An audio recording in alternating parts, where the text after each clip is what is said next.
starting in just a few minutes, and it promises to be a pretty interesting session here talking about FoxConn. And so stay tuned, and we should be broadcasting in a few minutes.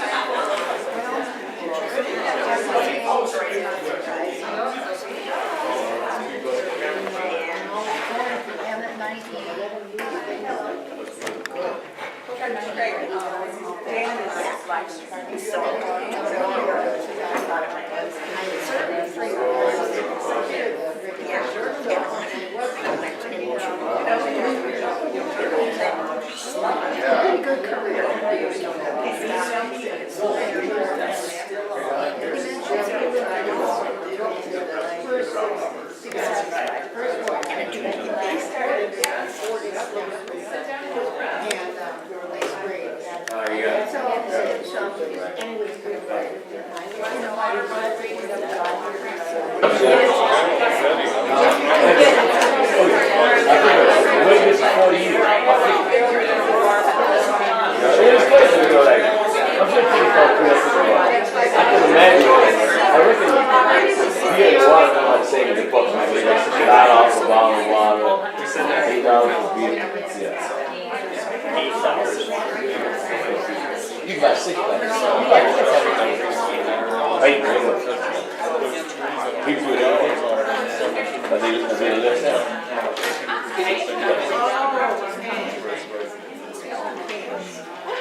Co-conspirators out here in Germantown. Going at it since 2000.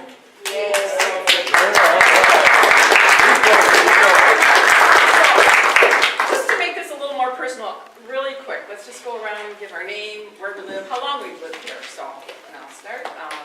Hired in Germantown for 30 years now. Lynn Carey, we started out in Colgate and now are in Germantown, and we moved here in '81, and I can't do the math that fast. Rose Clancy, I lived in Menominee Falls for 26 years and I never wanted to live there. I lived in Eastside Wauwatosa, but I'm here. We have a lot of closet Democrats in Menominee Falls. You're going to bring them out? Yeah. We try. I'm Corinne Milanowski. I live in Germantown. It's been about 10 years. And I grew up in River West in Milwaukee. I'm Kathy Charles. I've been in Germantown 19 years. Before that, I grew up and lived in Milwaukee. I'm Charlie White. I've been in Wisconsin 27 years. I've been a Democrat all my life, since McGovern, 72. And I will remain so. I'm Denise White. We live in Germantown and have for about 12 years. The back row. Tom? Tom Putnam, Menominee Falls, bought the house about 50 years ago. Joy Crymondall, Menominee Falls, lived there for 40-odd years. Jane Putnam, I joined him about 44 years ago in Menominee. Virginia Lobinger of Germantown, 40 years. Virginia Lobinger, Germantown, 1 year. Cynthia Graham, lifelong Wisconsin resident, but I'm from Bayside. Sharon Garrett, and I'm from Glendale. Oh, thank you for joining us. Peggy Cutler, and I'm a Germantown resident for 15 years. Carolyn Yan, and I'm in Hubertus. For how long? 17 years. Denise Cook, Menominee Falls, 1 year. We'll start with background because we have some important visitors in the front here. Doug Walters, been in Colgate for 29 years. Bonnie Walters, been in Colgate and the Germantown School District for all my life. I won't tell you how many years. Susan Locke, I grew up in rural Kenosha County, lived in Wind Lake, Racine County for 21 years, and 7 years in town of Brookfield. Thank you for joining us. Carl Locke, town of Brookfield, probably about 40 years in this area. So. Jamie Nielsen, Germantown, 7 years. Chris McCall, and I live in Dodge County, North Carolina. Thanks for coming out.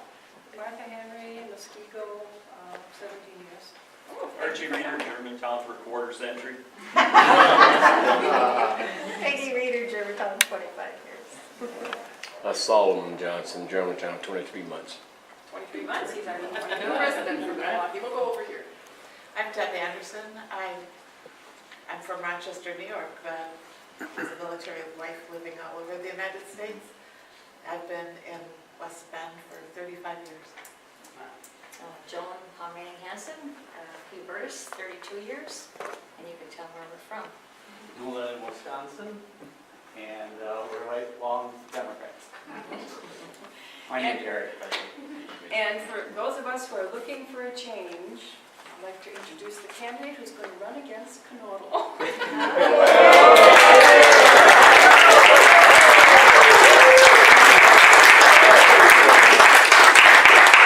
Thank you so much. It's a great turnout. It's great to see so many people motivated to come out.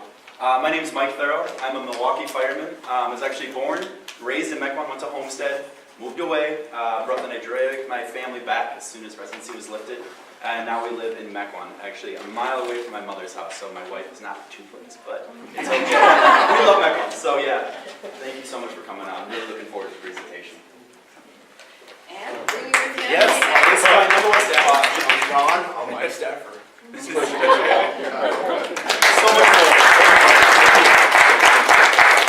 And I understand you have a campaign kickoff coming up.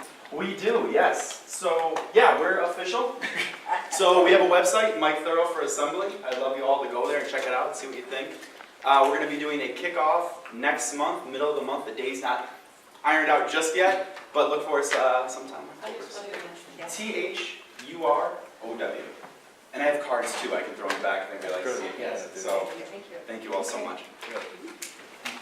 Thank you. Should I introduce our speaker? All right. Thanks, Mike, for coming, and thank all of you for coming.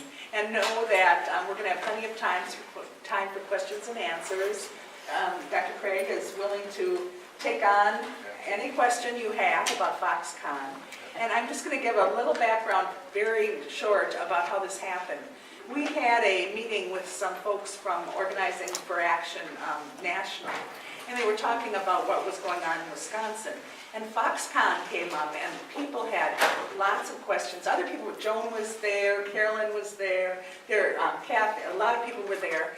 And people Solomon was there, and we just kept on asking all these questions about FoxConn. So we decided to hold our very first, for our group, a community forum.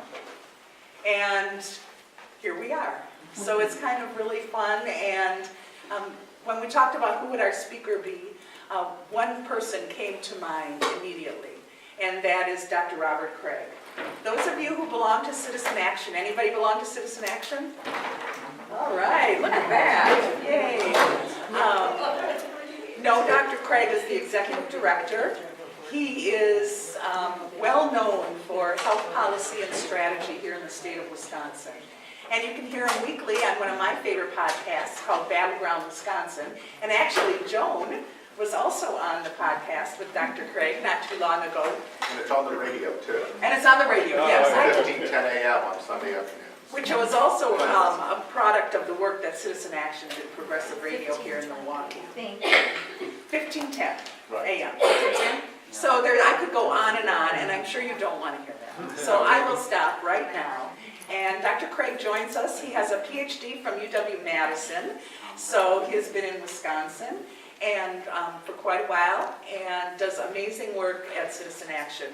And if you have any interest, there's some application forms on the table, and there's also information about Fighting Bobfest, which usually is in the central of the state, but it's going to be here in Milwaukee and La Crosse, correct? Yeah, and Madison. And Madison. And I'm speaking on FoxConn there on Saturday. Oh, great. So anything else we should know about you? No, I think that's great. Okay. Thank you for coming. Yeah, and so Lynn has been part of creating a whole healthcare co-op. So Right. I'll talk about later, but we have an organizing co-op model, which is an attempt to create a hybrid between a volunteer grassroots organization, like a lot of you are in here, and a permanent organization that can build more power to get small d democracy combined with institutional power and long-term strategy. So I'll talk about that towards the end, but a number of people here are members already of one of our organizing cooperatives. So, but you're here to hear about FoxConn. And by the way, I'm from the Bayview. I live in the Bayview neighborhood of Milwaukee. But it's thrilling to be out in what they call the WOW counties, where we're supposed to not be able to do anything, right? And you're going to be the vanguard of turning around the WOW county, because the WOW counties are substantially more conservative than, say, the Chicago suburbs, just for example, which has a huge impact and doesn't need to be the case. And I think FoxConn, frankly, can be the start of it not being the case. Because if you think about it, and by the way, I think you all know it passed the state senate yesterday. I know. And it's a revised version. The Joint Finance Committee changed it, so the Assembly has to vote tomorrow, but they've already voted for an earlier version. So it's likely being rubber stamped tomorrow and going into law. And we're sending out an email tomorrow that says that this fight is not over. They can pass this, but this has the potential to be the biggest economic scandal in Wisconsin history. And one of the biggest economic scandals in American history. That you need to think about magnitude here. This is the biggest subsidy from a state to create jobs ever given by an American state. Wow. Okay? It was announced at the White House in late July, and Donald Trump has taken so much credit for it over and over again that he got 3 Pinocchios from the Washington Post fact checkers late last week. Pinocchios for claiming credit. They're saying it's really Governor Walker and the state legislature here, which of course probably shouldn't be taking credit, but is right now. We have organizing cooperative members in many regions of the state. We've had events. A lot of our members have called state legislators in districts in Appleton and Wausau and Eau Claire, Chippewa Falls, where their constituents will not benefit from this in the least. And they get back form letters that look like they're written by Governor Walker's Economic Development Agency about how wonderful this is, and then full of false and misleading statements. So I think you can assume that since Governor Walker, I think based on how bad this deal is, and I'm going to get into how bad a deal it is, that Governor Walker told his Wisconsin Economic Development Corporation and its CEO, his privatized jobs agency, to give me any deal, I need a deal to run for re-election. And I don't care what it says. Because when I go through it, even if you buy the premises of this kind of deal, it's a horrendous deal. In fact, a distinguished professor of economics in Indiana said it's the worst economic development deal in American history. And again, I don't think he's exaggerating. There's a lot of kind of proliferation of language in American politics that these are not, given the magnitude of this and given how bad the deal it is. And so I take it that Republicans in the legislature, because it violates a lot of their premises. Anyone who calls themselves libertarian, right? And there are people who call themselves libertarians in the Republican Party and conservative movement, how would they be into giving this amount of money to one corporation, right? I mean, it really is socialized corporatism, if you think about it. And then as far as how bad the deal it is, and them rushing it through so quickly, it's got to be that literally Governor Walker thinks he needs a free election, and they feel like their elections will be impacted by how well Governor Walker does, because he's so far behind on his jobs pledge. And it's funny about his jobs pledge, because it was 250,000 jobs in the first 4 years. We had progressive economists, I won't name them because it was privately saying, don't attack that. This is in 2010, because the natural recovery will get us that. And so he's being really shrewd in promising that amount. Well, guess what? Once we started enacting his policies and started growing much less quickly than the rest of the country, which has not been the case before the Walker administration, he now isn't there after almost 2 terms. And so he felt, I think, he had to have this deal. And I literally think he didn't care what the details were as long as FoxConn was signing on the dotted line and coming. And so let me talk about what this deal is and how it's terrible both economically and at an environmental level as well. But let me talk about it. And let me tell you where it comes from a little bit. We really, since the 1970s when the economy started to change and be changed, because after World War II into the mid-1970s, we created the great American middle class, the largest middle class in world history, and we had relative economic equality. That is, the growth helped middle-class people, lower-income people, as much if not more than wealthy people. And that all began to change in the mid-1970s. And in many ways, it had to do with the development of the modern right-wing movement, where there were some who said, we need to stop this, we need to take back control of the country. The Powell memo is a famous example of this. And our policies started to change dramatically. And you saw that in the Reagan era and beyond, and you've seen it accelerating with the modern right-wing movement, which is still very influential in the Wow counties, though we certainly hope to change that, starting here. And so what happened, though, is, ironically, as economic insecurity increased, as you couldn't just go down to the factory and get a job for life with a pension and health care, right? As that happened, job creation and creating good jobs became more and more central to American politics, okay? So in other words, in presidential elections, there's good research on this, in governor's races, state legislative races, local races, it was all about creating jobs. Now you'd think that would be a good thing, except what's come out of that is kind of this economic development philosophy, and there's a whole profession of economic development professionals at the state and local level everywhere. They actually think that the way to create prosperity is to compete with each other to bribe companies to either come to their area, their state or their city, or to stay there. Because once that's happening, a company can say, we're leaving for this better offer unless you, right, up the ante.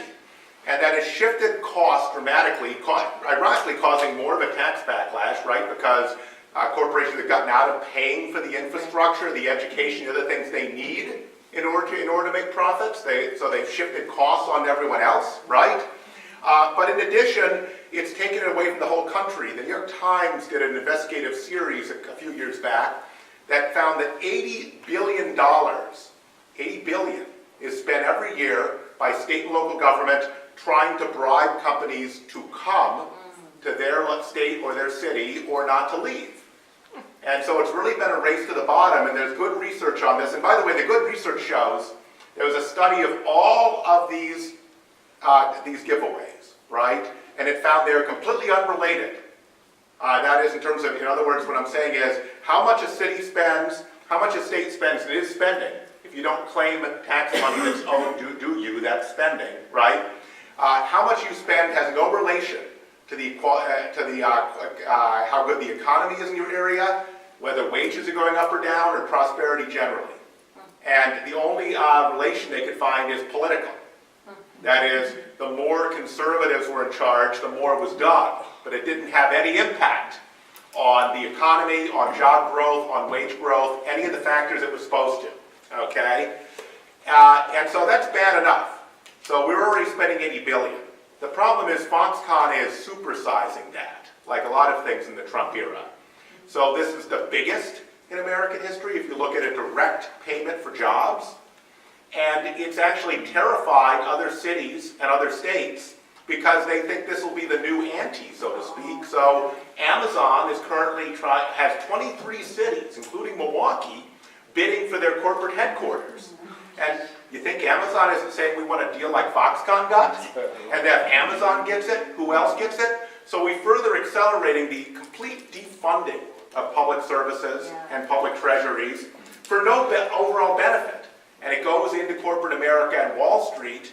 Wall Street is backing these companies, and Wall Street wants as much profit as can possibly get as quickly as possible, period. And so if they can get more, and FoxConn says you can get more, they'll try to get more. So this is a dangerous precedent. I did an article for Our Future that was on Common Dreams today, which laid out that this is a threat to the whole country, not just to Wisconsin. But of course, Wisconsin is ground zero. So to talk about how big a threat it is, let's talk about how bad this deal is. Okay? I told you before that making these payments doesn't have any impact on the strength of the economy, on job creation, on wage growth. Okay? And in fact, research shows that any short-term benefit to building a new plant dissipates within 10 years at most. So, by the way, you've probably heard the State Fiscal Bureau says this may not be paid back till the 2040s or the 2050s. So, of course, Governor Walker expects to be president by then and long gone, which is important. Part of the problem with these economic development deals, and there are tons of small ones we need to take on as well. This is just bigger, right? They're going on all the time. I think Cabela, is that the name of the it's got a big bribe in order to plant its retail store here, for example, right? But literally, so it's not going to pay itself back, partly because there's little impact after a certain period of time. But secondly, by the way, the research also shows that there's no economic impact outside of a 30-mile radius for a major manufacturing plant. Governor Walker's been claiming, going around saying that La Crosse and Green Bay and Wausau and Superior are going to benefit because they're going to be in the supply chain. Well, are they going to Superior for the supply chain, or the fact that it's near the Chicago border? Are they going down to Chicago or on Lake Michigan with easy shipping? Are they going to come from overseas, right? It's an absurd proposition. But as I pointed out, there's little long-term economic benefit to this, and you take the money you need to make real investments, which I'm going to get to, that would create more prosperity. So that's one thing. The second thing is, let's just assume this is the way to get prosperity, that we need to beat Illinois and Minnesota and Iowa and California and bribe our corporations more, pay for the jobs, and then they'll all come here and we'll be prosperous. Let's say you believe that, right? Which is what this amounts to. We are paying, according to Walker's best case scenario, 6 times more per job than the average for economic development spending designed to create jobs. That's best case scenario. The average, going back to 1990 across all 50 states, is $2,400 per job.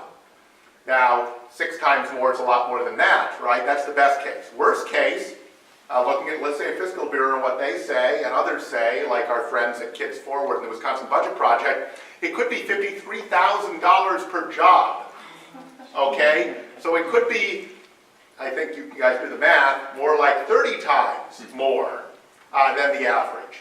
So if they could negotiate anything, remember 13,000, it's supposed to be 3,000 minimum, though that's not required, actually, and up to 13,000. If you look at it from the standpoint of the average, it ought to be producing 70,000 jobs if they had cut just an economic development deal that paid the average amount states and cities pay to create jobs, okay? So on its merits, it's a horrible deal, right? It's a horrible overpayment, which gets me back to the whole question of, I think Walker would have signed any deal FoxConn put in front of him to get this because he knows the consequences will be well after November 2018, where he is up for re-election for his 3rd term, right? Building doesn't start till 2020 on this plant, assuming current timelines. So there's that. And by the way, half of it is in direct subsidies for the jobs. Another half is just for capital investment. And FoxConn is a company that is famous for using robotics and doing automation. They could actually get half of it and create no jobs and create a completely robotic factory, or just few jobs, take the tax credits for those, and then stop. And in fact, even the Milwaukee Journal Sentinel editorial board this week, which is not a paragon of progressive thought on the economy, it's better on some issues, but on the economy, they think that Wisconsin taxpayers are unprotected and FoxConn might create very few jobs, and that the legislature should do something, which of course the majority legislature is not going to do, okay? But even beyond that, when we had press conferences with our organizing co-op members in Eau Claire, in Wausau, in Appleton, Governor Walker's, when you get a bunch of TV, because we have good TV coverage up there, then they get a response from the governor's office. And the governor's office response to all of this is that this is pay per performance, and that not a dime will flow unless the jobs are actually created. Okay, now I told you that half of it is capital investment and can flow without any jobs. But the other part is this. The people who negotiated this deal are the Wisconsin Economic Development Corporation, or WEDEC, a semi-privatized jobs agency created by Governor Walker. We had a press conference with a bunch of other advocates. We led it 2 days before the vote on it in 2011, and we said it was going to be a disaster, and it was going to harm the Wisconsin economy, and we didn't imagine how bad it would be.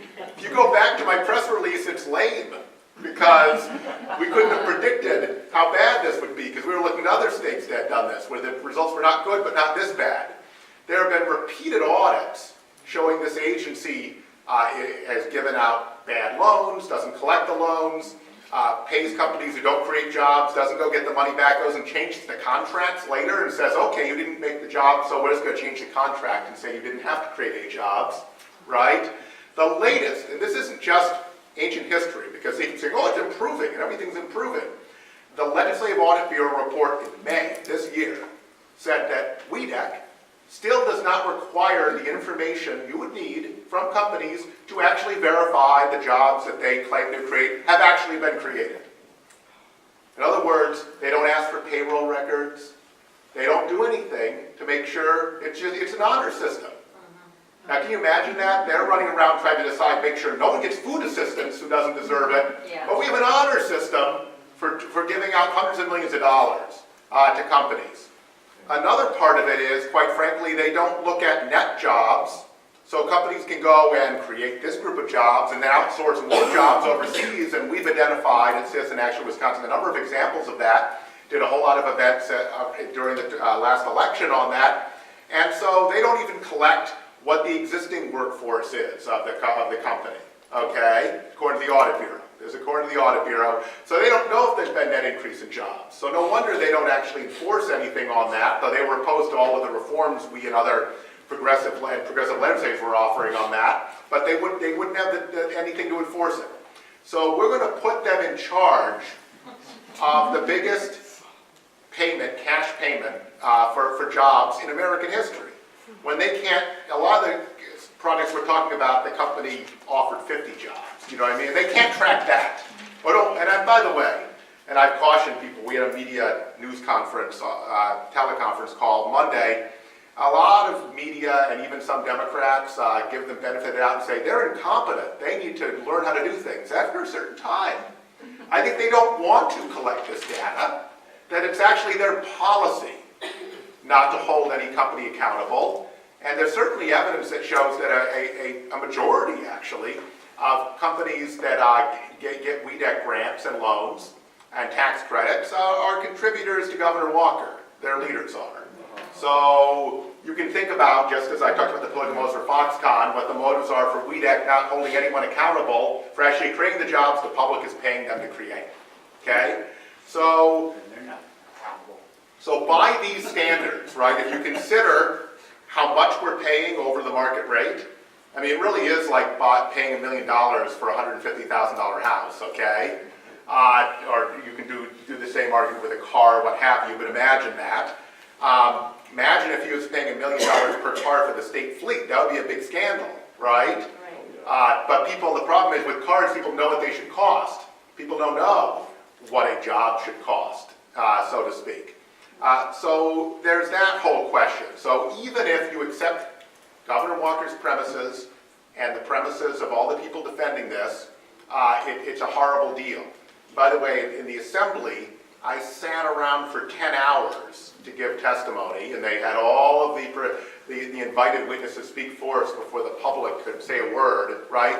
And all of the people in this state who run business associations, like the Milwaukee Metropolitan Association of Commerce and Wisconsin Manufacturers of Commerce, all got up there and said how wonderful this was with no evidence. And trust us, this is, as Walker keeps saying, the deal of a lifetime, the deal of a century, incredible opportunity, right? But they just went on and on and on. And so that's partly what is happening. All these folks are sitting on every Republican state legislator like Mr. Canoodle and saying, you need to do this, right? And then did I mispronounce it? It's Canoodle. The joke is, that's what we call it, kind of. Okay, I happened to do the joke. I apologize to Rebecca Canoodle for mispronouncing his name. Not that wasn't that fun. So starting just on its own premises, it's horrendous, right? But on another ground, it's horrendous in that if you know anything about economics, it is fairly easy to model what expenditures will produce in terms of economic impact and job creation. And by the way, there's been remarkable silence from the business leaders who want this to happen, the corporate elite that wants this to happen about this. But remember I told you that they're claiming up to 13,000 direct jobs. 3,000 to 13,000, right? Could be a lot less, could be hardly any. But let's say it's 13,000, okay? Then they're claiming, and by the way, their own studies contradict themselves on this. So they're claiming 22,000 jobs in the supply chain, okay? No evidence of this. I mean, this assumes that you're going to source throughout Wisconsin because we're in the state of Wisconsin. Like, that matters to FoxConn as far as where it gets supplies and materials, right?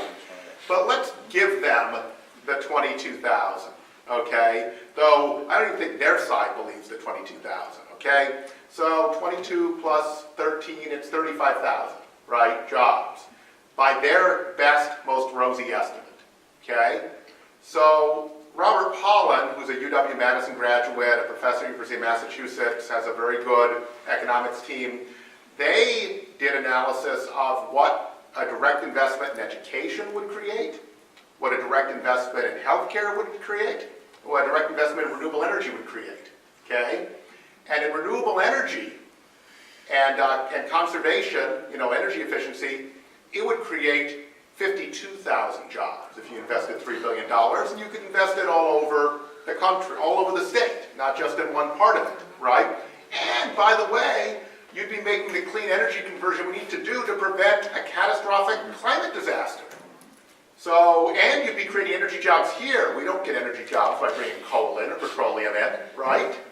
So, and by the way, energy efficiency investments pay themselves in 3 years. You get the money back and reinvest it, okay? Healthcare. If we put $3 billion into healthcare, because healthcare is very labor intensive, Lynn knows this, right?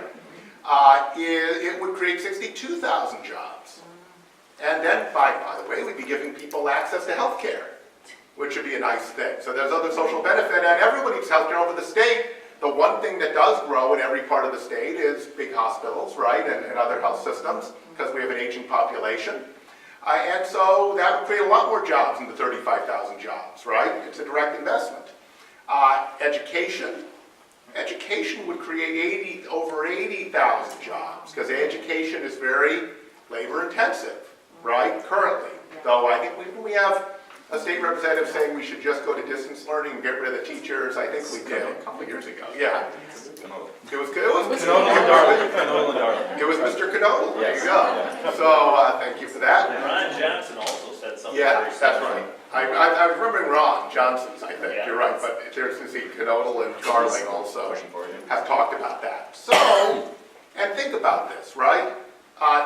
The current conventional wisdom is, and this is part of the reason for income inequality, it used to be that people who were not skilled, and when we use skilled versus unskilled, it's very unfortunate sometimes, because people who do a lot of laboring jobs that are considered unskilled have a lot of skills, right? Have a lot of know-how, etc. But even granting that, part of what's happened since the 1970s is that people who don't have a college education, people who don't have various professional skills, they can't make any money, they can't get a living wage, right? And that's one of the big changes in the economy, okay? So there's a conventional wisdom that you need at least an associate's degree, if not a bachelor's degree, unless you're in something like the building trades. There are some professions and some professions that the tech colleges, will teach you about. But in general, you need more education. Anyone want to guess what percentage of the workforce currently in Wisconsin has an associate's degree or higher, so a 2-year degree or higher? 27%. 33. It's like 41%. Oh, we have that many. Associates. But we should be doubling that, actually. Yeah. And we should have free college tuition, and we should be dramatically increasing the size of both our tech colleges and of both our UW systems, the 2-year and the 4-year system. And we should be investing dramatically in K-12 education, early child education, so kids are prepared to do that, right? And compete in the world. And guess what? It would create over 80,000 jobs. We took the $3 billion and did that, rather than the fake 35,000 jobs that's probably going to end up being a lot less than that. So the problem, though, is a lack of imagination. The problem with the Democratic position in the legislature right now, and I want to distinguish, there are individual state senators, individual state assembly folks who've been great in this fight, who have a big vision, but as caucuses, they do not have agreement on a big, bold economic strategy that's a counter to FoxConn. So they're just critiquing FoxConn, except for the ones actually in the impacted area that voted for it, right? And Representative Barca, according to press reports, probably lost his minority leadership over that, but he is from the area, right? So So I'm not saying there are individuals that don't, right, individual legislators, but as a group. And so therefore the public is presented with Walker's promise of all these jobs versus what? And so that's the problem. They need to be running on, and I think when they say we can't afford it, that where do you get the $3 billion? They're right to point out that the conservative majorities will not raise $3 billion, will cut something else, because my gosh, they can't get a state budget to fund the transportation stuff they want to do, right?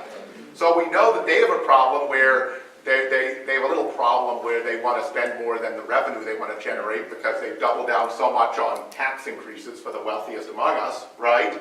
We know that, but we could raise $3 billion and more, and we need to turn around this economy. So our position should not be we can't afford $3 billion. It should be what could we actually do with a big investment like $3 billion, right? And we could do a lot more, and a lot of it would pay for itself, right, over time, unlike this deal, which doesn't do that at all. By the way, part of their paying for itself by the 2040s assumes that 90% of the workers will be from Wisconsin, which is not evidence-based. It's near the Illinois border, near the interstate they want to expand. By the way, not paid for by the FoxConn deal, so more of that will be coming out, right? So that's an absurd proposition. And so we really need to, because we know that it's going to be rubber stamped in the assembly tomorrow, and that it's going to become law, is that the fight can't end. And I think, given what I laid out to you about how bad this deal is, about how badly enforced it's going to be, that if they think the Milwaukee pension scandal was a big scandal, and that's the one that brought Walker into power, right, made him county executive, they haven't seen anything. Yeah. I mean, this is a huge future scandal waiting to happen. It's hard to imagine, given the facts of this deal, that it won't be a huge scandal. The question is who's going to be blamed.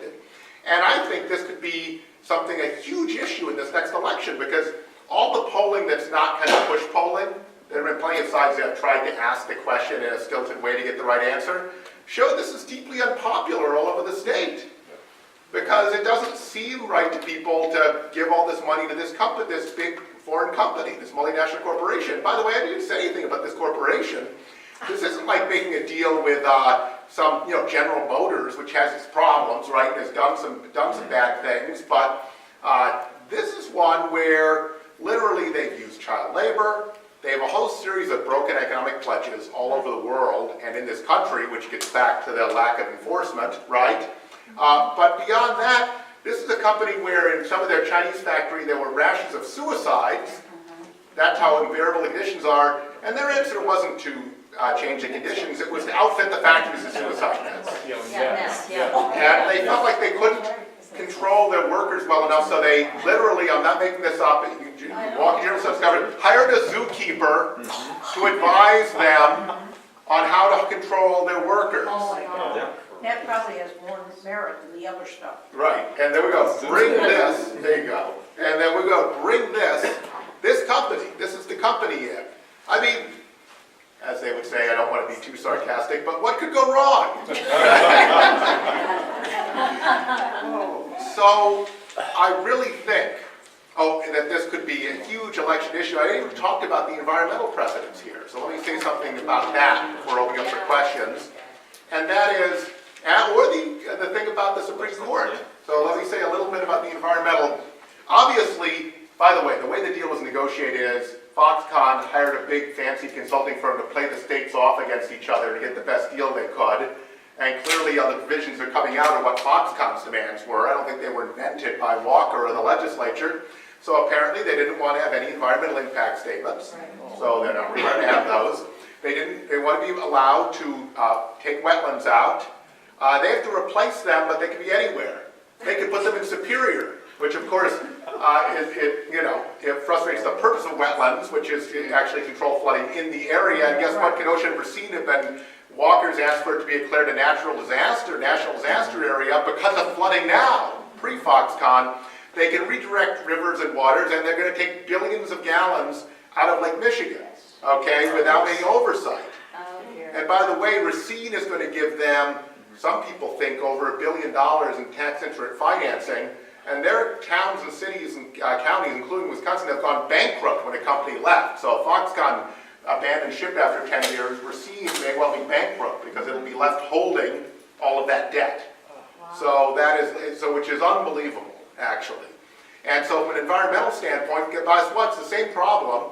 Now that they don't have to do environmental impact statements, right, for example, then every company that expands in Wisconsin is going to ask for the FoxConn deal. Just like every company placing themselves anywhere is going to ask for the FoxConn deal. And Foxconn's apparently, the environmental community has said very clearly that they'll sue, right? And so Foxconn is apparently concerned about that, hence another provision that says that any lawsuit against Foxconn, only Foxconn, can you imagine, like, if I commit a crime that's different than for every other citizen of the state, right? Will go directly to the state Supreme Court, which of course has been shifted to a conservative court by the expenditure of millions of dollars of dark money, secret dark money. And it would also stay the lower court ruling. Yes. So if there was something, it wouldn't be enforced anyways. Right, Automatically stayed. Automatically stayed. And so you don't think Foxconn is going to contribute some more dark money to maintain the current composition of the state Supreme Court?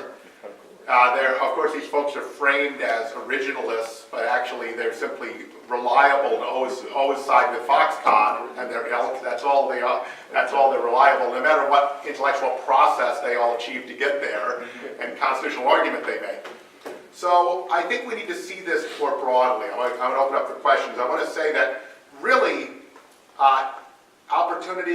economic opportunity is the dominant issue in our age because it's been getting worse and worse. Economic security is being worse and worse. The middle class is in decline. Most of the new jobs being created in Wisconsin are poverty wage jobs. Most of the middle class jobs that we lost during the recession the Great Recession have been replaced by service sector poverty wage jobs. And there is no plan, no strategy to deal with that on either side of the aisle. And so we need to meet these really horrendous plans that exploit people, exploit their desire for jobs, right, with something meaningful. And just think about it. We have rural areas in the state where they're worried that none of their kids will stay there because there's no opportunity. We have, in Milwaukee, whole areas with very little opportunity, which could be dynamic areas if we invested in them. The investments I'm talking about could be made there and made in rural areas, right? This does nothing for that. And by the way, I'm not even talking about whether there's a mass transit. You know, Foxconn was apparently surprised to learn we didn't have trains that went there. Both the high-speed train project and extending the commuter train from Chicago to Milwaukee would have helped a great deal, actually.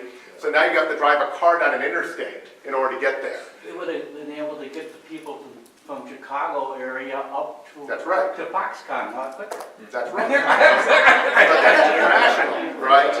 And so I think we need people, progressives need a really strong economic argument. We have a better argument to make if we'll make it. And we will offer bold plans of our own. So I think we can't just attack Foxconn, though we need to do that, but we need to provide a bold alternative. And that's what we're doing at Citizen Action Wisconsin. And our organizing cooperatives, we have some sign-up sheets there. The basic deal is that people who agree to give an average of $20 a month have a share in governance, elect their own leadership. We have 6 co-ops. They're regional and they're based on organized around issues as well. And that allows us to interact with people in a very grassroots way, do deep street planning, and figure out how we're going to change our state. And so anyone, I know a number of you are already members, but if you're interested, please, you can fill out a card. If you want to write that you just want to talk to someone, just write that, and we won't sign you up automatically. One of our very effective organizers, Lynn, will attest. We'll give you a call and see if it's right for you. So with that, I want to leave as much time as possible for all the questions you have about the worst economic deal in American history. That hand came up real quick. I have a question. If you say there's an alternative plan for this money, but if the money is already spent or promised, how are we going to get that money back to put it in an alternative plan?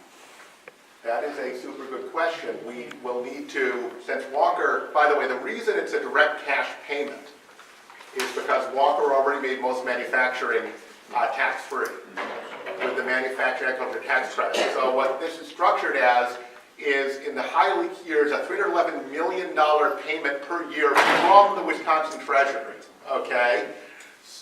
So obviously, we could roll back a lot of these other corporate tax loopholes that Walker's created to fund things and find other revenue sources. But as far as this, let's say Fighting Bob LaFollette is elected in 2018 with a legislature you work with. Well, I would say, let's say this deal is on the books, you start holding FoxConn rigorously accountable for their deal. And I think then, I think probably FoxConn pulls out at that point, most likely, because they're counting on no enforcement. But I don't think it's the only money we could raise. It makes it harder. It's painful to imagine throwing away that much money. But I think that we then hold FoxConn very rigorously accountable once there's a legislature and a governor that's willing to do it.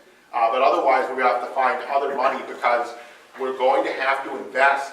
Basically, it's this, I think. It's whether you think that the way to prosperity is to beg big multinational corporations to come for the highest bribe to your state, and only coming here because you're paying them off, or whether you think we can control our own economic destiny, right? And whether we are a state that has the confidence to do it ourselves. And it's a big distinction. In the late 19th century in Wisconsin, it was thought, just give everything to the railroad barons and the timber barons.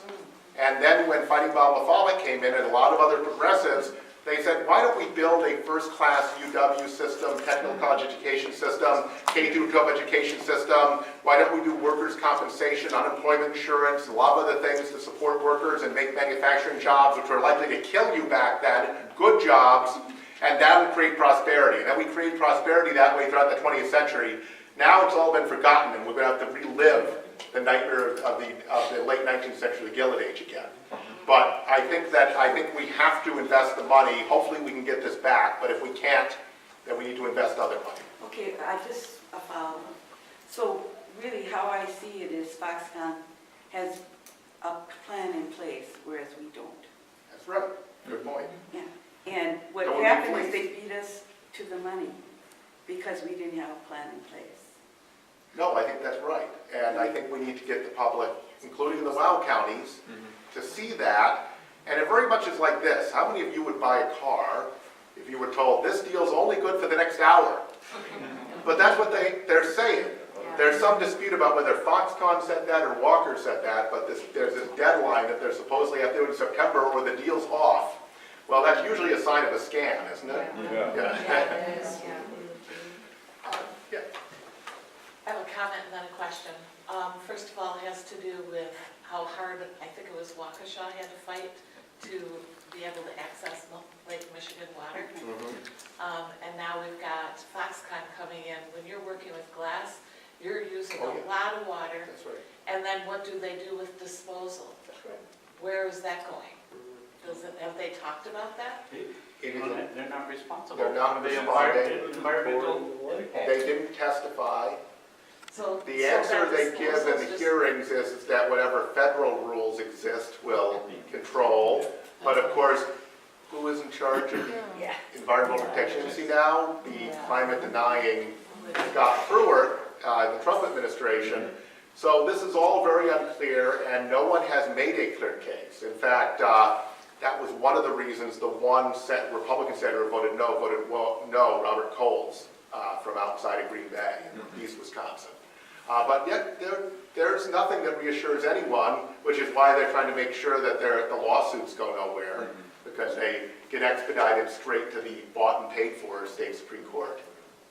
So I'm sorry to disappoint you, but this is very, very scary, yes. Is Walker and the deal makers aware of the trend of FoxConn's automation? For example, they have 40,000 robots doing automated manufacture right now. They have the ability to create 10,000 robots per year. And they actually have in China an LCD factory that's automated, that's lights out automated, meaning that all robots, no lights required, no people, they can monitor the factory remotely, and it can run for 30 days without human intervention. Why isn't this going to happen to this sucker deal here? Can you talk a little bit about this trend with FoxConn and how that's going to affect this deal? Yeah, this is and automation is a huge issue generally. There have been a number of books, including one John Nichols co-wrote on what the impact is on the economy. So a lot of companies prefer to manage robots to employees, right? Do those count as jobs, though? I don't think the 13,000 robots, No, they can do that. I don't know, I don't want to give them any ideas. What they've generally said is that we should, WEDAC has said, Governor Walker's executive order, that we should encourage automation because it makes the companies more competitive. What about the job? Here's the thing, right? This is just, what I'm going to say is not anti-corporate, it's just real. In other words, the party of corporations ought to understand markets and corporations. It is not their goal to employ people. They employ people incidentally to making the most profit. And if you make the most profit by not employing people, they won't do it. That's just straight out, right? That's just if you're going to be a Wall Street-backed corporation, that's just a fact. So who cares about whether we create opportunity across the state or country? It's our democracy, it's not the corporation. So it has to be built into our policy. So our policy needs to invest in things, our economic policy, strategically, having a strategy. Point out we don't really have one, right? That actually maximizes the amount of opportunity for everyone in the state, and that's the only ethical use of the public's money, in my opinion. But they actually believe this help the corporation and things will work out. So it's kind of this weird kind of, it sounds like it's market philosophy, but it's naive. It doesn't understand markets, right? I mean, I've had weird colloquies with Republican legislators in the past where they don't understand markets very well. And literally, so this is that example. But here's the thing, to the nub of your question, whether he knows this or not.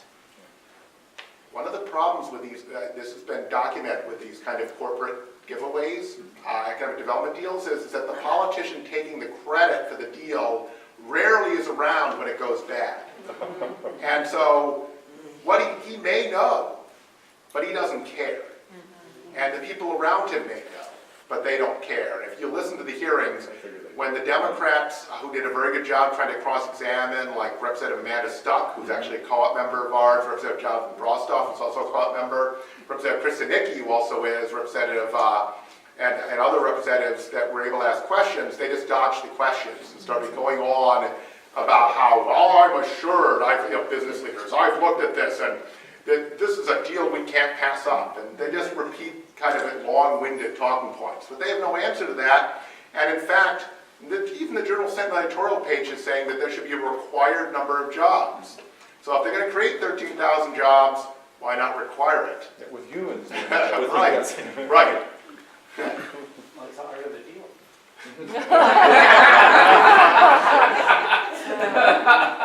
So if they start paying out these billions of dollars that they say, but they're not going to do it until they actually hire the people. No, because half of it's just for building the factory, even if it's all robot. Okay. And then the other is supposed to be when they start hiring people, but we have an agency enforcing it that doesn't ask for the records of whether people have been hired or not. Go ahead. But once they start, and they say they're not going to start, so once they start paying out all this money, what pot is it coming out of, and who's going to be on the other end that isn't getting the money? I mean, I've heard. Great question, great question. That's what I was going to answer. You know what the answer is? Education and everything else. Most of the spending is in future budgets, so they don't say. They don't care. They don't say. Since very little of it is in this budget, they're not saying. And so we've seen how they handle their little bitty budget problem with the road building they want to do versus their willingness to raise revenue. That's nothing compared to this. In the top years, they're taking $311 million per year out of the state budget. Wow. So they could cut the UW system by a third. That's what, I mean, seriously, that's literally, because they certainly aren't interested in raising revenue from May 1, and certainly they're not going to tax anyone at FoxConn, we know that. So that's a great question, and the answer is they're not saying. But then maybe, the average just Joe Blow person who you go to in Racine and say, man, we're going to get you guys all these jobs, and they've been out of work, and so they say, wow, we're for this. Doesn't matter what arguments you put forth. Until you can get to those people and say, but do you realize this is how it's going to, your property taxes, your schools, your whatever, somehow it's got to be personalized for them to say, nobody's given free money anywhere. I was on our negotiating team you know, you play all these games with money, but the bottom line is, the money's gotta come from somewhere. And so then when you start saying, okay, you know, you get this money, but, you know, it's finite, there ain't no money behind it now, so, but somehow you gotta tell these people. I would that- say this, that outside of Racine and Kenosha, right, the direct impact area, this is unpopular already. So the problem is more of a small d democracy problem is that people privately disagreeing doesn't mean anything unless they get active, unless they vote on it, right? And so we need to drive, once this is passed, a much deeper level of public anger about this so that it starts costing people elections, right? And it also needs to be about giving them a positive, you know, economic strategy, not just being against this terrible one. But I think at this point it's getting people to act and making them motivated enough to act, seeing their stake enough directly to act, more than it is convincing them. Because when a neutral opinion poll provides them with this thing, they're like, no. So they already disagree, but they're not rising up, and they're certainly not voting on it yet, but we have until 2018. A lot of people, I think we can make this a huge issue in the 2018 election and beyond. But we've got to do a lot of organizing to get there. I have made an effort to understand this deal. And am I correct in my thinking that they're going to give them $3 billion up front in cash? Is that correct? It's going to be over 15 years, but it's going to amount to $3 billion. Yeah. Okay, but it's going to come from Wisconsin coffers. Yep, up to $311 million a year. So- Check from the Department of Revenue of Wisconsin to FoxConn, yes. In other words, us, we're paying for this. And I've had people try to talk to me and say, oh no, it's going to be paid by their abatements. I'm No, like, because they're already no. tax-free. No, Yeah. we're all paying for this. Yeah. We didn't have any say in this. Their legislators are sending talking points saying it's just a tax abatement. I mean, they're flat out lying because they know that if the public knew what you're saying, there was direct payment, they'd be even more appalled.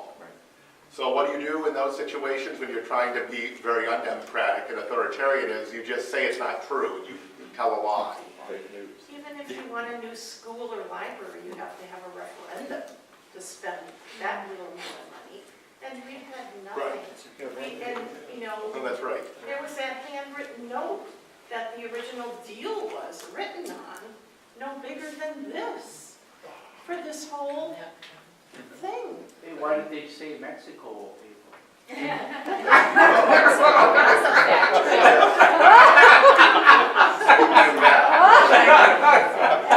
How similar is this deal to what happened in Pennsylvania, and why did FoxConn pull out of the Pennsylvania deal?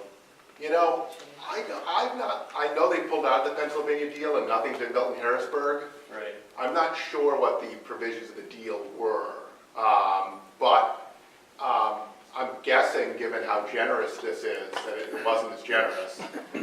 But maybe it was more traditional. I mean, I don't think anyone, from what I've seen, and I've not studied it closely, knows exactly why they made these promises in Pennsylvania, didn't follow through on them. But there are a whole series of these. Do you know something? Well, yeah, about I know, at least Walker's using, there was a change in government. That's what I heard too. Exactly, so Oh, he's saying okay. you can't change, because as soon as you change the leadership, It they won't got work. spooked and they Right. left. Well, Yeah. So Oh. that's what he's saying, that they're gonna be using Yeah. in 18. So I don't know if that's true or not, but that is the talking point. that I've heard. Okay, that is true that they went from a Republican to a Democratic Yeah. governor. So that's that's what I'm plausible. saying. So that'll be another reason to reelect John Walker. They ought to do, you know, visual stuff is worth 1,000 words.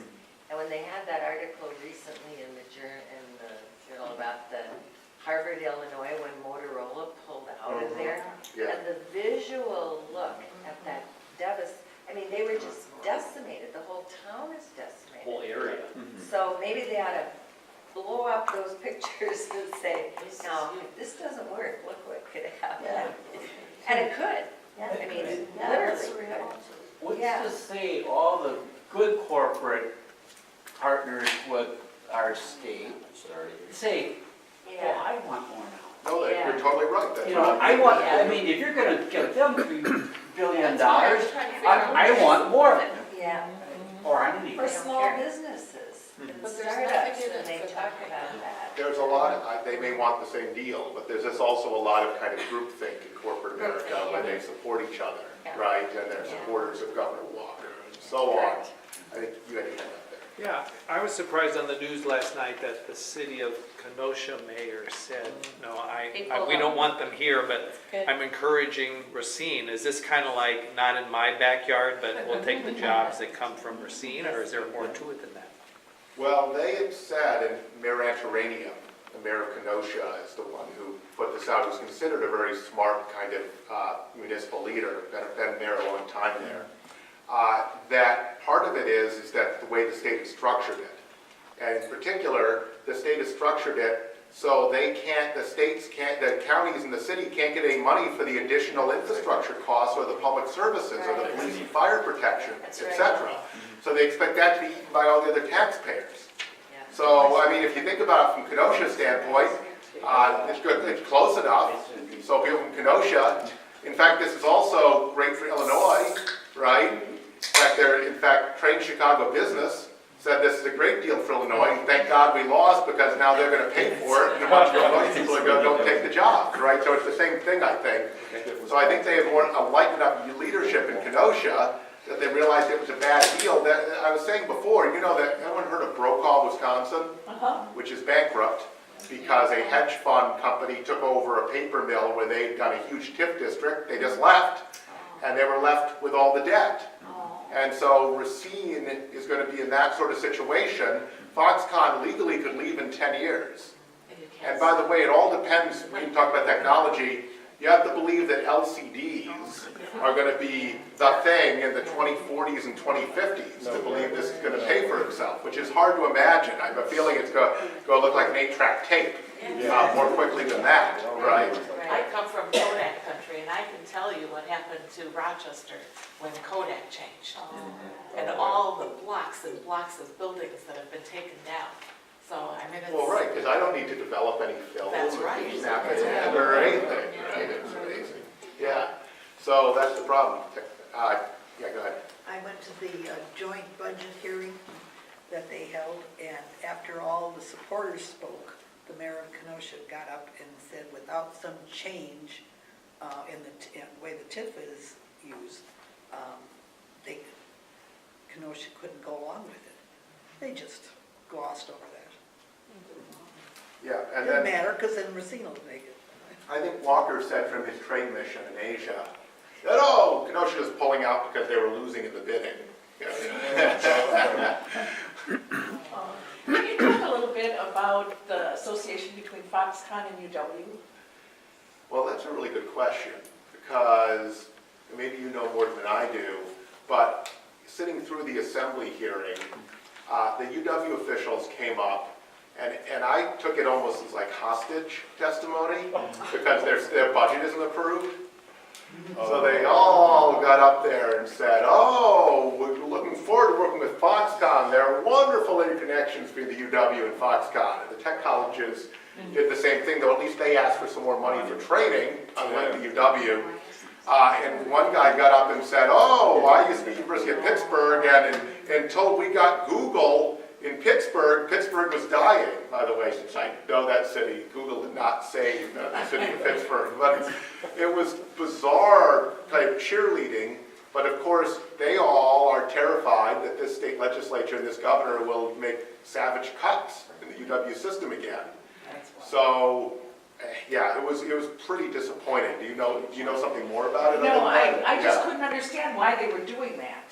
I just figure. But I'm actually shocked that UW was, and the economics, there was an economic analysis. Oh, well, that's a different issue. There's an economics professor at UW who is a paid advisor to the Walker presidential campaign and has sought a job with the Walker administration, who had done an analysis that was quickly discredited that claimed that Walker making manufacturing tax-free had created more jobs in Wisconsin by looking at border counties, which was a ridiculous analysis. And he came up with one claiming that FoxConn would pay for itself 4 times over. And the Journal Sentinel ran this on the front page above the fold, and then ran some criticism of it, like way deep in the paper the next day. So most people would have thought, oh, UW York Press Professor says this is great. There's no other economist who set this up, and this guy's totally incredible because he's close to Walker and wants to work for Walker. He used to work on his presidential, his short-lived presidential. So that's the history of that. I was very confused. Yeah. Oh, okay. But they'll use any kind of quote-unquote credibility they can, but the facts against this are stunning, stunningly bad. Is there any way that we can get out of the thing? Can we, as a state, say, no, we changed our mind? I'm just thinking that we can, the state has all sorts of power to enforce things, right? To enforce, to actually study how many jobs are being created. I mean, quite frankly, little nonprofit group like us is able to open records requests and causes some problems. We did an analysis this week that got a lot of press where we, remember I told you the WEDEC job numbers are not credible, right? Or the Audit Bureau says that they're not to be taken seriously, right? So what we did is, and Kevin Kane, organizing director, crunched the numbers. He also is finishing his degree in economics. We took their fake numbers, and according to their fake numbers, so we did analysis throughout this week. They got a bunch of press coverage. 60% of companies getting tax credits from WEDEC have not met their job goals, and that the total number, the gap between jobs promised and jobs actually delivered, is over 15,000 at WEDEC. Okay? Now that gets all sorts of attention. Think what a governor could do to investigate what FoxConn is really doing and what data they could release and what they could call for and demand and what additional legislation they could pass. They can't maybe overturn this deal, but they can add additional legislation to deal with the environmental scandals and the economic scandals, right? So I don't think there's any question that if we were to elect, a Bob LaFollette, Paul Wellstone type, that we could hold FoxConn accountable. The problem is that Governor Walker doesn't want to hold FoxConn accountable. In fact, he wants to be gone before the scandal occurs. That's what's really going on. That's just coming to mind, wasn't there a group of Catholic nuns out east that went camping in an area where an oil pipeline was going to go through? And they said, no, it was a sacred area now, whatever. And I was thinking about in North Dakota, we could probably all camp out down there. So, we can't build here once, It's all time. If we can build, remember I said it's about action. If we can build that inspiration of action, then we can do a lot of things. Sure. I'm concerned about the elections themselves, because in the last presidential election, I am not sure that Trump was elected here, because one fellow who, wrote in and said, he's in northwestern Wisconsin, he said it took him 3 times of voting to keep the machine from kicking back to Trump from Hillary. Oh, wow. 3 times. And how many people, oh good, I voted, and they don't see that happening. I'm just concerned that the elections we'll have a problem in these elections. They're so slanted, gerrymander-wise, to Republicans. You've got the gerrymandering, you've got the deregulated election system where you can spend unlimited dark money, you don't know who did it, so Fox can put $1 billion into elections, right, without anyone knowing it, right? You have photo ID, you have the attacks on early voting. But here's the thing to think about. We tend to think of voter fraud as occurring at the retail kind of level, like the person in the voting machine. In modern technology, that's changed. What the Russians were trying to do was to figure out how to fix it at a much higher level. Right. And the cautionary note I'd suggest, and I'm on an international relations talk show on Milwaukee Public Television called International Focus. We did a segment on it last Sunday. I think you can get it online. But anyway, the Kenyan election was stolen not at the retail level. All of the election monitors, including the Carter Center, all said it was a great clean election because they sat in the polling places and everything was clean. And it was stolen at the level of how the returns were submitted electronically. And so that's what we need to be worried about, is kind of wholesale theft of elections. And so I think that that's a real concern. And what's fascinating is that what happened in Kenya is, for the first time in Africa, a Supreme Court, a Chief Justice, overturned an election. Wow. on the basis that this voter fraud showed a tremendous amount of courage, and it's made it, all the, both, I mean, the election monitors were from the US, from the EU, from the African Union. They all came out looking terrible because they all declared it a clean election. So I think you raise a good point. The difficulty with all of that is that it's scaring people, good people, away from running for office. And it's also scaring a lot of good people from even thinking it's important to vote.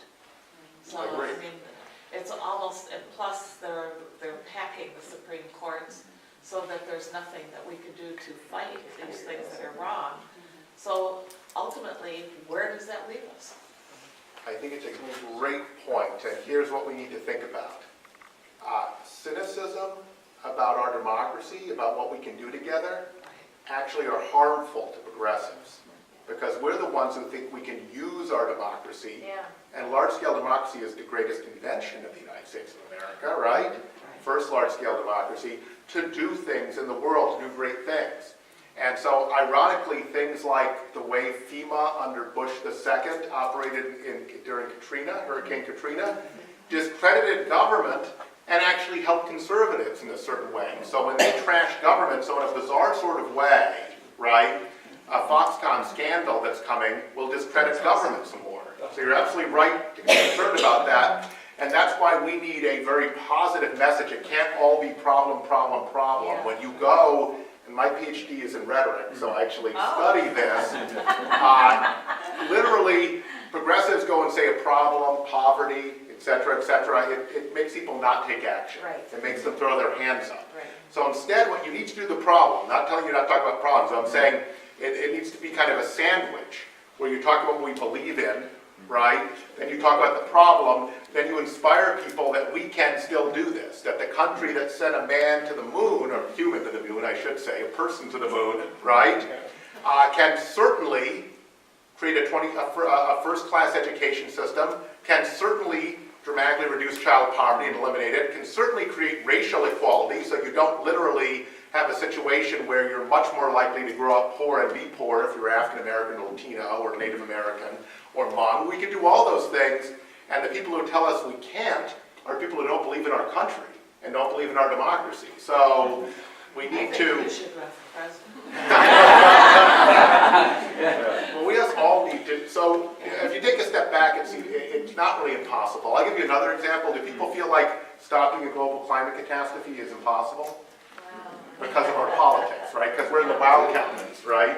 Where I'm sure denial, you can tell me, is still rampant, right? And it's impolite to talk about why these hurricanes are occurring and how serious they are, right? Well, it's Obama's fault. Yes. But you know that in order to avert a climate cataclysm, it would take an investment of 1.5% of our gross domestic product. So if you're space aliens looking on, they'd be saying, is the species, wise enough to just spend 1.5% of its wealth to prevent this? We'll see. So far, the answer seems to be no. But another way to view it is that it's not that hard. So we kind of imagine it to be too hard because things have gone so much in the wrong direction, right? Well, if they make it sound hard, nobody will try to change it. They'll say, see, it's behind us. But it used to be considered un-American not to have a can-do attitude, right? We used to think the Europeans were all the ones who said, oh, things are impossible, we're cynical, right? And we're the ones who say we can go, conquer a continent, et cetera, et cetera, et cetera. We need to be the hopeful, optimistic. Remember Reagan ran around saying he was hopeful and optimistic? When he really wasn't, he was cynical, but he can't, right? He was deeply cynical. But we really can be optimistic, right? So that's what I said. I know someone raised a question about if we can't get the $3 billion back, how do we do it? We find another $3 billion, another $10 billion, but we certainly try to get it back. And maybe this time when Foxconn steals the money, maybe they should actually be prosecuted. And the state Supreme Court can't stop them from being prosecuted in criminal court, I would just point out. So help us with the rhetoric here. What is the strongest argument against FoxConn? Say we have 30 seconds at someone's door and we have to just tell them this is why FoxConn's a bad idea. And then what would be a typical argument against that? The strongest argument is I think everyone knows that we need to invest in the things that create prosperity, things like a first-class education system, things like first-class healthcare system, things like a clean energy transition. And we need to stop giving our money away to big multinational corporations that shake us down in order to place themselves in our state and start investing what really creates prosperity, which is people having enough money in their pocket to afford the basics. Because when they have money in their pocket, they spend it in their local community, in their small businesses, and that creates more jobs and more prosperity, and that's the only way to prosperity. And the problem with the whole Walker administration has been, it's been a strategy to lower wages. And that's why our economic performance is among the worst in the country, because he has succeeded, and that causes businesses to close, and that causes employment to decline, and that causes wages to further decline. That's a strong argument, but then they'll say, yeah, but the corporations are job creators. How dare you keep them out of Wisconsin, because those are the people who bring jobs to us. Corporations are rational actors who create jobs when it is profitable to create jobs. And if you take away their customers, they won't create any jobs. So the only way to get corporations to create jobs is to make it worth their while by having customers that will buy the products and services that the jobs provide. Do you think that would be the most difficult response, though, to your first argument? I think that people, because we actually have some opinion research on this that's more ethnographic, so a lot of opinion polling is bad that candidates use, because what it tests is, what does someone say my top issues are if I'm on the phone in my kitchen? Okay, not what I'll actually act on, right? And so ethnographic research talks to people, in more depth, and qualitatively in groups to find out what really moves them. And the idea that the economy prospers and communities prosper when people have money in their pockets to spend in local communities, and that's what creates prosperity and growth, is extremely popular. But it's not top of mind because it hasn't been repeated very much. That it could become the new economic common sense, and then that would change our economic policy, because people would say would see the $15 minimum wage as something that expands prosperity and creates jobs, not the opposite. Do you see what I mean? Just for example. As opposed to the job creators argument, which is repeated ad nauseum, and everybody's heard it a million times. And which you can mouth, right? Yeah, really. You could, most of us would go do the cable news bit for the right-wing guest. Exactly. You can repeat their lines, It's right? their favorite talking. You mentioned dark money earlier. Yeah. The book by the New York Times reporter. There is a significant amount of cash opposed to the American worker. Mm-hmm. Wow. And that was a strategy undertaken probably 40 years ago. And when you look at that strategy, along with Citizens United, to overcome the money that's working against us, I'm not one to say it's impossible. Boy, we've really got a tall mountain. We do, but we still have the franchise, knock on wood. That is, votes can still overcome that. And number two, if you think back, and I know all of you, this is, well, before my time, it's all before your time as well, in the 1896 election and moving forward, the huge corporations, which were new then, bought the presidential election. William Jennings Bryan got the nomination, huge amounts of money went in for McKinley won in a landslide, and there are a lot of people at that time that felt like corporate America had all the money and that we'd never have a functioning democracy again. But we had the Progressive Era and the New Deal and the Great Society, because what the kind of politics they created became scandalous, right? But then it was used to create a different vision. And so I think we don't, this is what I would say about, because we fought like heck, we do a lot of work on healthcare to prevent the repeal of the ACA, but we basically took the position that we need to fight like heck to prevent this because people will die, right? But if they do it, then we need to hold them accountable and create a new politics with it. I think the same as FoxConn. We want to prevent people from being fleeced, but if they're absolutely hell-bent on fleecing the public and giving it this money to FoxConn, then we need to hold them accountable, and we need to be ready. If we've done enough organizing, when the inevitable scandal comes, they're going to be swept out of office, but then we have to have a vision we're ready to implement at that time. And I have to say, the last time the Democrats had full control in this state, 2009, 10, and 11, they had no big agenda, and nothing much happened. That can't be allowed to happen again. And so I'm not so much for the Democratic Party being in control, I'm for progressive control, and the Democratic Party is the only place progressives are now. That didn't used to be the case.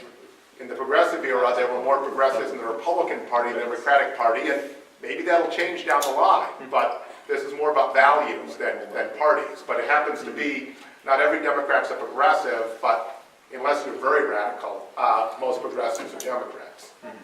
Yeah.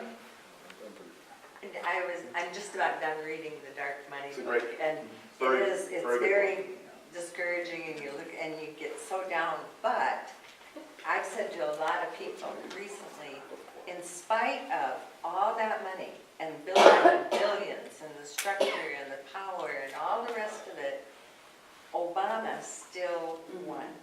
And so I thought, and kind of what you were saying earlier, you have to have a positive. That's right. And I think the Democrats' strength generally is people power. And it's going to be, and the demographics are going to help. If they can marshal the populations that were hijacked away from them a bit, but there are ways, in spite of all that money and all that, Tammy Baldwin won. Yeah. You know, her last election, I thought somebody should be dissecting that from start to finish. How in the world could a woman from liberal Madison, a lesbian, beat Tommy Thompson? And every time he came back around in the States and, oh, I'm just your good old boy from Sparta, and tried to play that card again, every time he did that, she came right, or the campaign came right back at him and said, no, you're not. You're a fat cat, Washington. And he kept the language simple, you know, and that's another key, I think. Sometimes we make it too much. And I heard her say, fat cat, Washington, fat, and I thought, keep it up, fat cat, Washington. Right. And so there are ways to combat that. So she came out today for Medicare for All. Yes, yes, And so yes. we sent out a release for doctors and nurses. One of her opponents, Leah Vukamir, is already saying, well, she was for Obamacare, now she's for government takeover. I don't think that language is going to work very well, because the whole healthcare debate was turned around by the attempt to implement Trump care, right? And made guaranteed healthcare from the government more popular than in decades, right? No, this opportunity. Trump care, exactly. Medicare for all instead of single payer. We need to be debunkers, because there's a lot of cynicism. One of the scariest things in Jane Mayer's Dark Money book is it talks about how disappointed the Koch people were after they put billion in to losing the 2012 election. And they delayed their debrief for all the big funders for months and months and months. And when they finally had it, the political director for the Koch brothers, this Fink guy, I forget his first name, he said, well, we looked at it carefully, and you know, what we found out is this. When you walk down the street and you see someone who's poor, you know, begging for money, you think to yourself, well, I'm not giving you anything, you should go get a job, I worked hard. He goes, apparently, the rest of Americans don't react that way. I think that's mean. And so what we need to do is, we need to act like we care about that homeless person. And so that's the genesis of things like Paul Ryan's poverty plan, is presenting yourself as caring about poverty. And so we have to be very careful, right? And we're going to see on FoxConn, but Walker says he wants to force drug test people in return for Badger Care or food aid, right?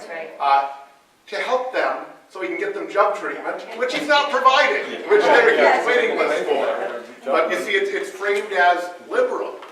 So in a way, and this is what I said about healthcare, just so you know, one thing to look at is when they run on progressive values, you know they're in trouble because they have endless money, right, to poll on. So when Ron Johnson ran ads against Feingold that were about people being able to afford healthcare, it looked like old progressive ads, people giving testimonials about they couldn't afford Obamacare. He just granted that the goal of government is to make healthcare affordable for everyone. So if you're going to run that way, guess what? Then they thought they could bait and switch.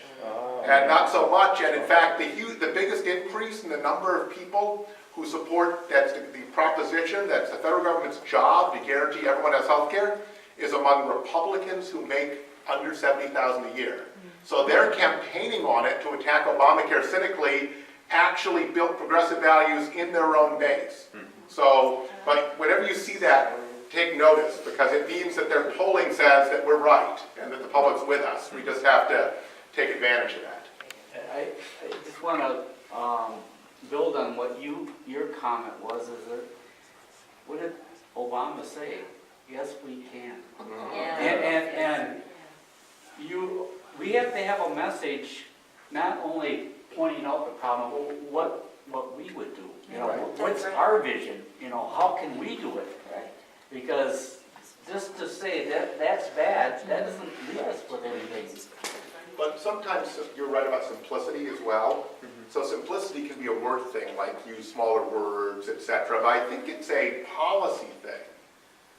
Democrats have had this penchant for really complicated policies. Like the Affordable Care Act was really vulnerable because it was so darn complicated, no one understood it, right? Because it was an attempt to graft something on to a very flawed system without overturning the whole system, right? Because they thought it was too politically hard. But simplicity, like not some complicated scheme that will make college more affordable for some people, but free college tuition, right? Not really complicated healthcare, but healthcare is a right. And we're going to guarantee it to everyone in the country and so on. So I think Walker said, it has stated the state multiple times, that he wants to create a Wisconsin where everyone who wants a job can have one. Of course, he doesn't mean that, but we could certainly have, and we actually with partners developed a plan for full employment, living wage economy in Wisconsin that greatly reduced climate emissions enough to prevent a global warming catastrophe. We could run on big things like that, so we could guarantee. So what you do is, what that means is, since the private market will not employ everyone, is that our government does need to be the employer of last resort, right? But you would do it in a way that prepares people for work. So there are a whole lot of people who, there are huge barriers for them getting to the workforce. We need to be that bridge, right? And in the meantime, they have a way to support themselves and their families, right? We could do that. And guess what? Can you imagine the economic boon? If everyone in the state had an income, had a job, and what they would spend in their local community. I mean, so that creates more jobs, more employment, more opportunity.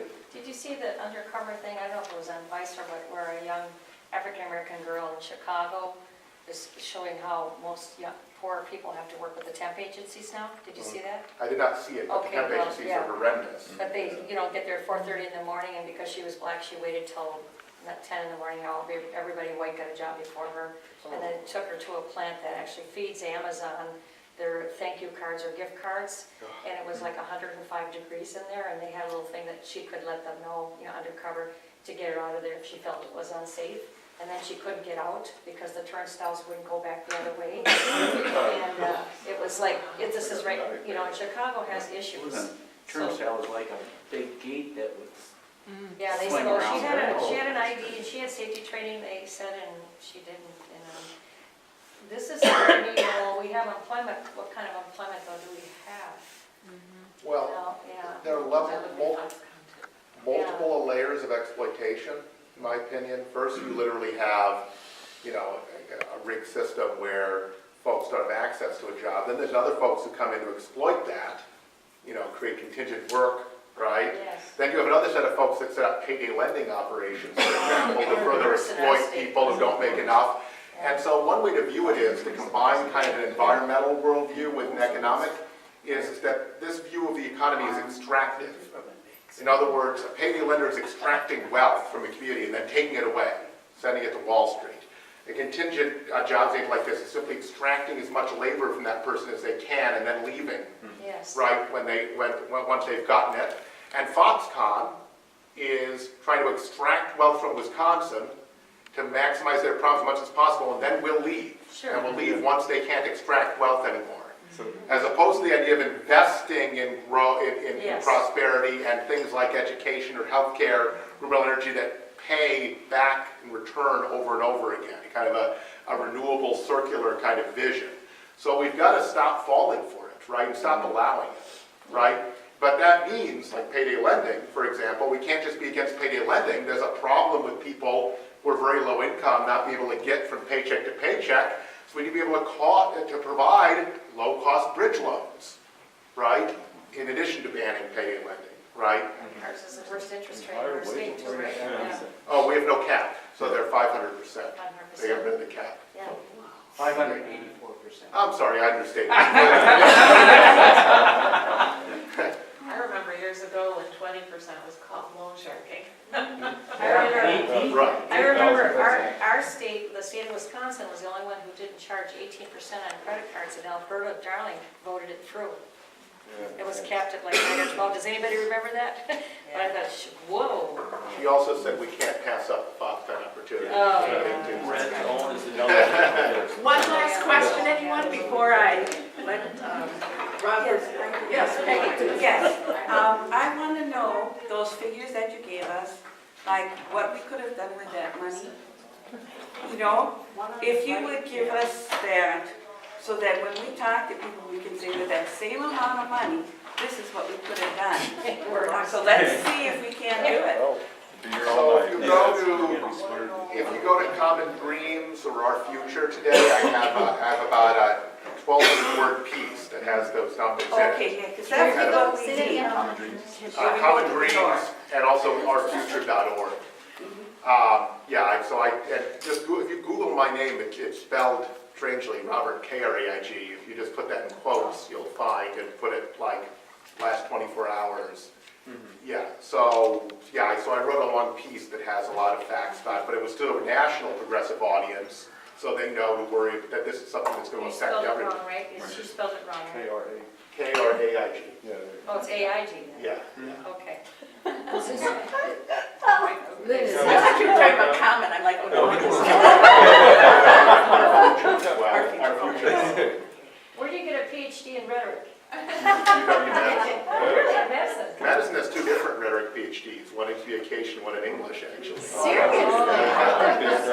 Is this recording going to be available someplace? Yes. Yeah, let them know what it is, so this is going to Yes. If Dan is here, and he has been recording and live streaming this conversation, and it's at live FoxConn Town Hall, Germantown, correct, on Facebook? No, you Google that. Google this. Google Live FoxConn Town Hall, Germantown. Just Google that and it goes right there. And it's on YouTube. Oh, thank you very much. It's up there now waiting for you.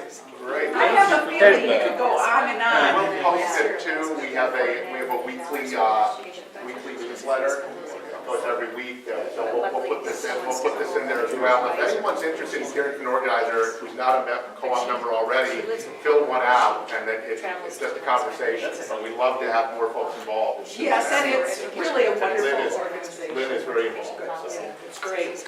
And when you are able to have the executive director come to Germantown, Wisconsin,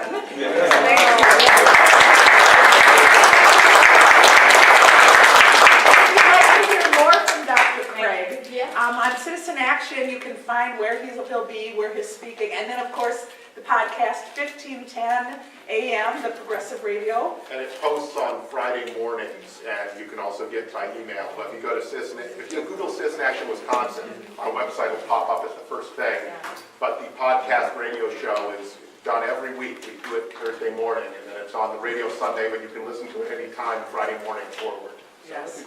So A little light blue car has their lights on, I've just been told. Little light blue car.